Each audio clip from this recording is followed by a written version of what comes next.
जय हिंद दोस्तों, कैसे हैं आप सभी लोग। उम्मीद करता हूं आप सभी सीटेट की तैयारी बड़े ही उत्साह के साथ कर रहे होंगे। स्वागत है आप सभी का सीटेट 7 जुलाई 2024 के एग्जाम में। और आज हम करने वाले हैं एसएसटी यानी सामाजिक विज्ञान के महामैराथन क्लास। और इस महामैराथन की आज 5वीं क्लास है।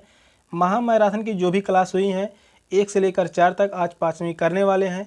जितने भी महामैराथन क्लास हैं, हर एक क्लास की एक एक क्वेश्चन इंपॉर्टेंट है सीटेट एग्जाम के लिए। तो चैनल पर जो भी नए हैं चैनल को सब्सक्राइब कर लीजिए। चलिए चलते हैं क्वेश्चन की तरफ। और आज का पहला क्वेश्चन है, निम्नलिखित में से कौन भारत की संविधान सभा का अध्यक्ष था? C Rajagopalachari, doctor B R Ambedkar, doctor Rajendra Prasad, Jawaharlal Nehru. कौन सा ऑप्शन राइट होगा? तो आप सभी बताइए, इन चारों ऑप्शन में से कौन सा ऑप्शन सही होगा।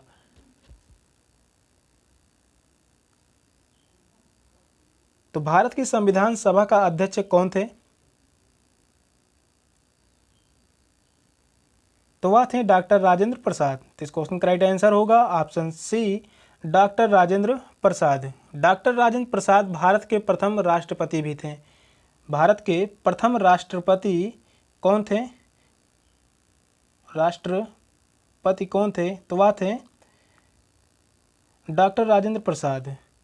डॉक्टर बी आर अम्बेडकर यह थे प्रारूप समिति के अध्यक्ष। प्रारूप समिति के अध्यक्ष कौन थे? Doctor B R Ambedkar. तो इस क्वेश्चन का राइट आंसर होगा option C, doctor Rajendra Prasad. Next question है, निम्नलिखित में से कौन भारत का एकमात्र भारतीय गवर्नर जनरल था? Doctor Sarvepalli Radhakrishnan, B Pattabhi Sitaramayya, T Krishnamachari, C Rajagopalachari. कौन सा ऑप्शन राइट होगा? तीन चारों ऑप्शन में से कौन सा ऑप्शन सही होगा?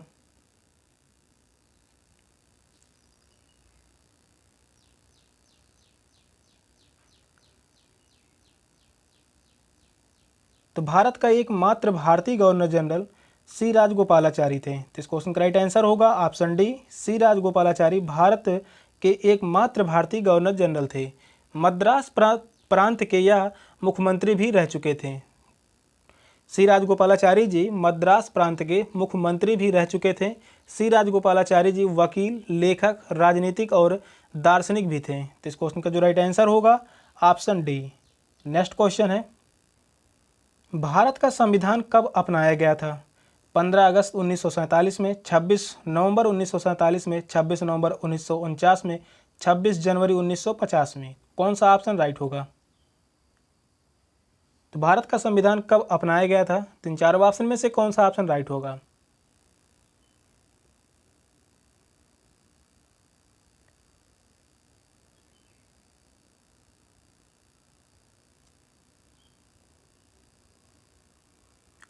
क्वेश्चन पूछ रहा है भारत का संविधान कब अपनाया गया था।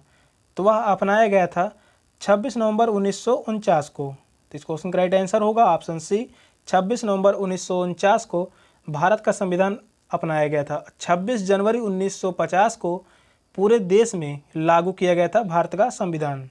26 जनवरी 1950 को पूरे देश में भारत का संविधान लागू हुआ था। तो भारत का संविधान कब लागू किया गया था पूरे देश पर? तो वह होगा 26 जनवरी 1950 में। विश्व में भारत का संविधान सबसे बड़ा लिखित संविधान है। विश्व में भारत का संविधान सबसे बड़ा यानी लिखित संविधान है।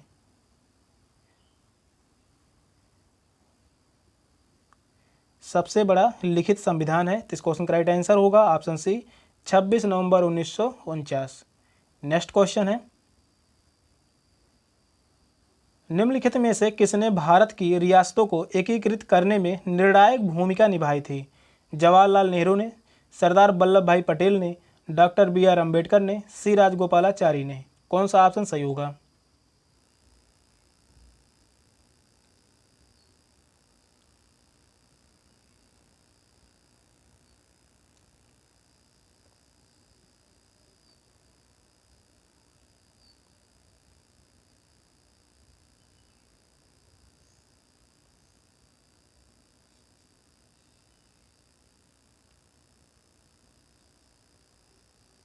तो भारत की रियासतों को एकीकृत करने में निर्णायक भूमिका निभाई थी सरदार वल्लभ भाई पटेल ने। इस क्वेश्चन का राइट आंसर होगा ऑप्शन बी, सरदार वल्लभ भाई पटेल ने। सरदार वल्लभ भाई पटेल ने 562 देशी रियासतों को सरदार वल्लभ भाई पटेल ने 562 देशी रियासतों को भारत में मिलाकर भारत को एक सूत्र में बांधा था। एक कुशल प्रशासक होने के कारण उन्हें लौह पुरुष के नाम से जाना जाता है। किस नाम से जाना जाता है? तो उन्हें लौह पुरुष के नाम से जाना जाता है सरदार वल्लभ भाई पटेल को। इस क्वेश्चन का राइट आंसर होगा ऑप्शन सेकंड है, सरदार वल्लभ भाई पटेल। नेक्स्ट क्वेश्चन है, निम्नलिखित में से भारत के संविधान की समवर्ती सूची के मामले में कार्य करता है केंद्र सरकार और राज्य सरकारें, राज्य सरकारें और स्थानिक सरकारी निकाय, केंद्र शासित प्रदेश, स्थानीय सरकारी निकाय। कौन सा ऑप्शन राइट होगा? तो आप सही बताइए, इन चारों ऑप्शन में से कौन सा ऑप्शन सही होगा?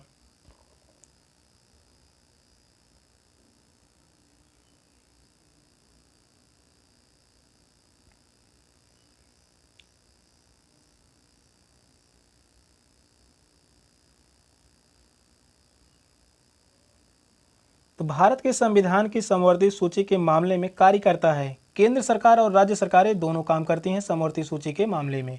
तो इस क्वेश्चन का राइट आंसर होगा ऑप्शन ए, केंद्र सरकारें और राज्य सरकारें। संघ सूची में केवल केंद्र सरकारें काम करती हैं और राज्य सूची में केवल राज्य सरकारें कार्य करती हैं, और समवर्ती सूची में केंद्र सरकार और राज्य सरकार दोनों ही कार्य करती हैं। समवर्ती सूची में दिए गए विषयों पर कानून बनाने की शक्ति संसद व राज्य विधानमंडल दोनों के पास है। तो इस क्वेश्चन का राइट आंसर होगा ऑप्शन ए। नेक्स्ट क्वेश्चन है,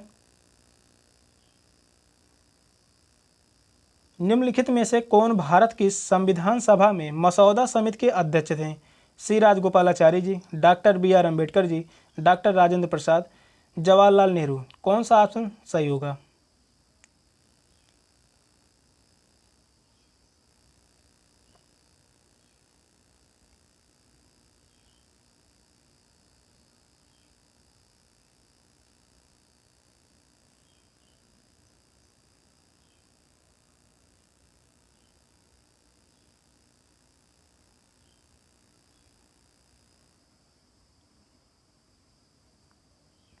तो भारत की संविधान सभा में मसौदा समिति के अध्यक्ष थे डॉक्टर बी आर अम्बेडकर। तो इस क्वेश्चन का राइट आंसर होगा option B, doctor B R Ambedkar Bharat की संविधान सभा में मसौदा समिति के अध्यक्ष थे। मसौदा समिति का गठन 29 अगस्त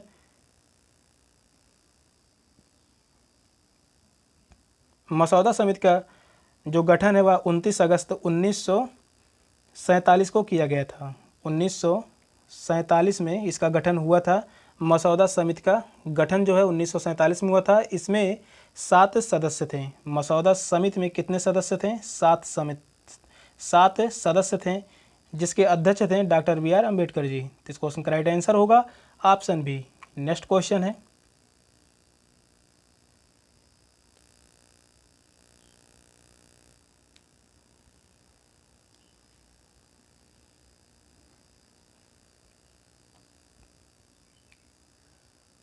अठारहवीं सदी में किसके नेतृत्व में बंगाल धीरे धीरे मुगल नियंत्रण से अलग हो गया? मुर्शिद कुली खान के, नादिर शाह के, अलवरी खान के, बुरहान उल मुल्क के। कौन सा ऑप्शन राइट होगा? तो बताइए आप सभी, इन चारों ऑप्शन में से कौन सा ऑप्शन सही होगा? क्वेश्चन कह रहा है 18वीं सदी में किसके नेतृत्व में बंगाल धीरे धीरे मुगल नियंत्रण से अलग हो गया? तो वह मुर्शिद कुली खान के नियंत्रण से जो है यह अलग हो गया था। इस क्वेश्चन का राइट आंसर होगा ऑप्शन ए, मुर्शिद कुली खान। अगला क्वेश्चन है, निम्नलिखित में से किस गवर्नर जनरल ने फैसला किया कि बहादुर शाह जफर आखिरी मुगल सम्राट होंगे और उनकी मृत्यु के बाद किसी भी वंशज को शासक के रूप में पहचाना नहीं जाएगा? तो Lord Dalhousie, William Bentinck, Lord Canning, Lord Cornwallis. कौन सा ऑप्शन राइट होगा?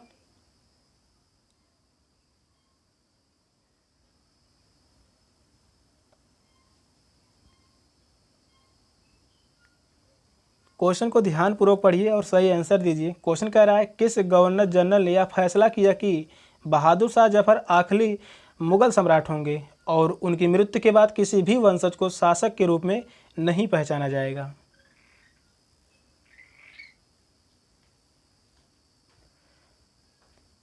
तो वह गवर्नर जनरल था लॉर्ड कैनिंग। तो इस क्वेश्चन का राइट आंसर होगा option C, Lord Canning. Lord Canning ने 1849 में घोषणा के पश्चात बहादुर शाह जफर के उत्तराधिकार को ऐतिहासिक लाल किला छोड़ना पड़ा और शहर के बाहर जाना पड़ा। तो इस क्वेश्चन का राइट आंसर होगा ऑप्शन सी, लॉर्ड कैनिंग।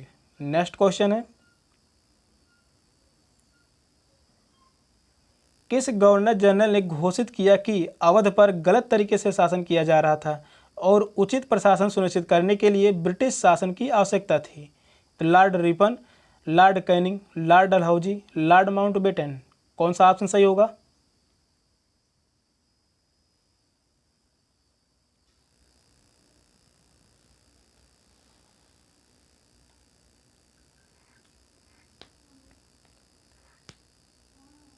तो बताइए आप सभी, इन चारों ऑप्शन में से कौन सा ऑप्शन सही होगा? क्वेश्चन जो कह रहा है गवर्नर जनरल के ने घोषित किया कि अवध पर गलत तरीके से शासन किया जा रहा था और उचित प्रशासन सुनिश्चित करने के लिए ब्रिटिश शासन की आवश्यकता थी, तो वह था लॉर्ड डलहौजी। तो इस क्वेश्चन का राइट आंसर होगा option C, Lord Dalhousie. Lord Dalhousie ने अवध पर कुशासन का आरोप लगाकर 13 फरवरी 1856 में उसे ब्रिटिश साम्राज्य का अंग बना लिया। कब? 13 फरवरी 1856 में अवध को ब्रिटिश साम्राज्य का अंग बना लिया। तो इस क्वेश्चन का राइट आंसर होगा ऑप्शन सी, लॉर्ड डलहौजी। इसी को हड़प के नीति से जाना जाता है, लॉर्ड डलहौजी को। नेक्स्ट क्वेश्चन है, कानपुर के किस शासक ने खुद को पेशवा कहा? नाना साहेब ने, बाजीराव प्रथम ने, बाजीराव द्वितीय ने, बहादुर शाह जफर ने। कौन सा ऑप्शन सही होगा?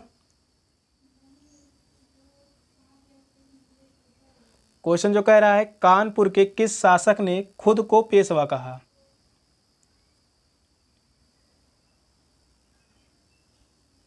तो वह थे नाना साहेब।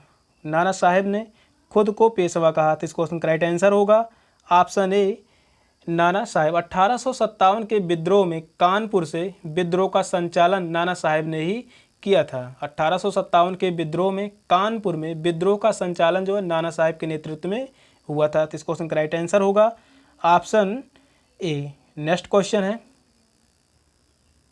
कारखानों के विषय में पढ़ाने के लिए सबसे उपयोगी विधि होगी? एक कहानी सुनाना, किसी विशेषज्ञ को निमंत्रित करना, किसी औद्योगिक कारखाने की यात्रा आयोजित करना, एक डॉक्यूमेंट्री फिल्म दिखाना। कौन सा ऑप्शन राइट होगा? तीन चारों ऑप्शन में से कौन सा ऑप्शन राइट होगा?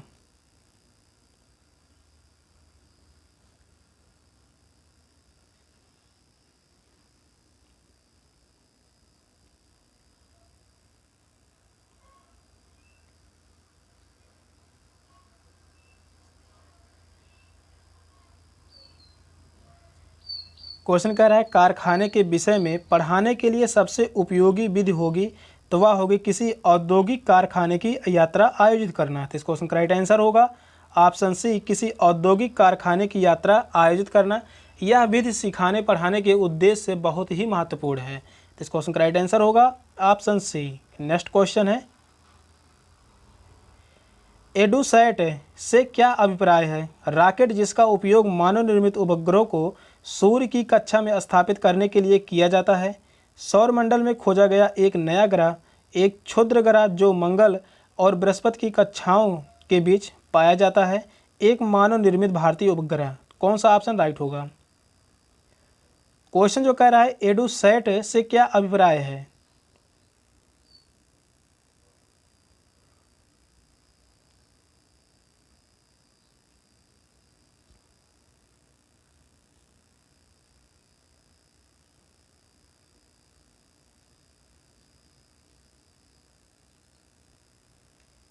एडुसैट जो है वह है एक मानव निर्मित भारतीय उपग्रह है।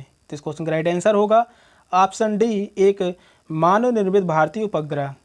नेक्स्ट क्वेश्चन है, पंचवाड़ी और बीजक में निम्नलिखित में से किस महान हस्ती के छंद और विचारों को संरक्षित किया गया है? मीराबाई, कबीर, गुरु नानक, रविदास। कौन सा ऑप्शन राइट होगा?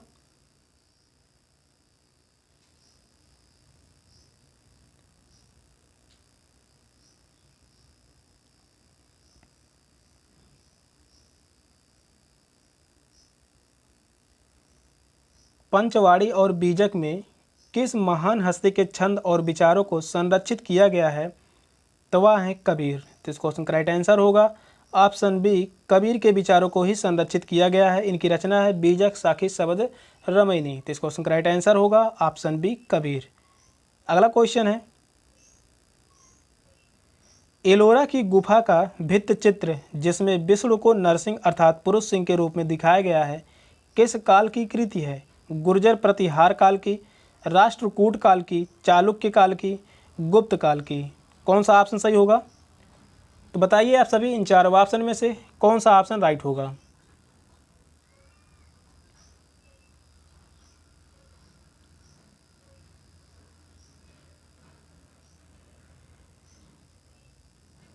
क्वेश्चन कह रहा है, एलोरा की गुफा का भित्ति चित्र जिसमें विष्णु को नरसिंह अर्थात पुरुष सिंह के रूप में दिखाया गया है, किस काल की कृति है?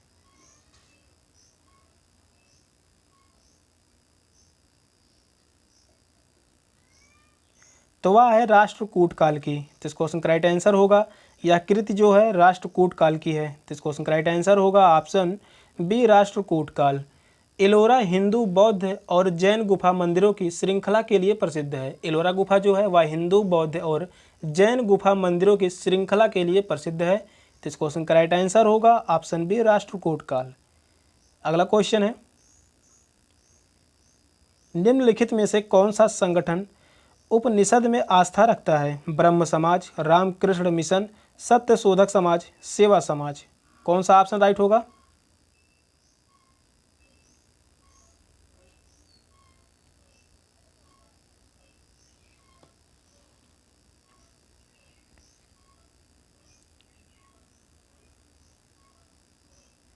कौन सा संगठन उपनिषद में आस्था रखता है?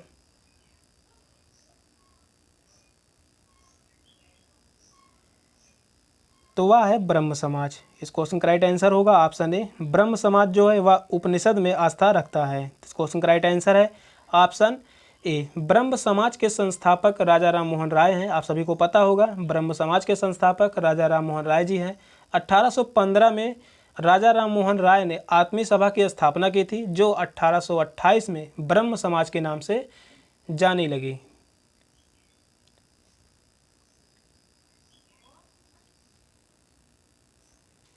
ब्रह्म समाज के संस्थापक राजा राम मोहन राय जी हैं। 1815 में राजा राम मोहन राय ने आत्मीय सभा की स्थापना की थी, जो 1828 में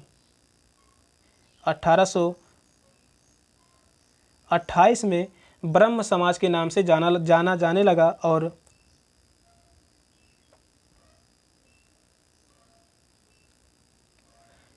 निम्नलिखित में से कौन सा संगठन उपनिषद में आस्था रखता है? ब्रह्म समाज, रामकृष्ण मिशन, सत्य शोधक समाज, सेवा समाज? कौन सा ऑप्शन राइट होगा? तो आप सही बताइए इन चारों ऑप्शन में से कौन सा ऑप्शन राइट होगा? क्वेश्चन कह रहा है कौन सा संगठन है जो उपनिषद में आस्था रखता है? तो वह संगठन है ब्रह्म समाज। इस क्वेश्चन का राइट आंसर होगा ऑप्शन ए, ब्रह्म समाज जो है वह उपनिषद में आस्था रखता है। ब्रह्म समाज के संस्थापक राजा राम मोहन राय जी हैं। आप सभी को पता होगा ब्रह्म समाज के संस्थापक राजा राम मोहन राय हैं। 1815 में राजा राम मोहन राय ने आत्मीय सभा की स्थापना की थी, जो 1828 में ब्रह्म समाज के नाम से जाना जाने लगा। और 1829 में सती प्रथा का अंत हुआ था। किसके द्वारा? राजा राम मोहन राय के द्वारा सती प्रथा का अंत हुआ था 1829 में। तो इस क्वेश्चन का राइट आंसर होगा ऑप्शन ए, ब्रह्म समाज। सेशन का लास्ट क्वेश्चन था। क्वेश्चन कैसे लगे कमेंट में जरूर बताइएगा। चैनल पर नए हैं तो चैनल को सब्सक्राइब कर लीजिए। मिलते हैं फिर अगली क्लास में, तब तक के लिए बाय बाय, टेक केयर, जय हिंद।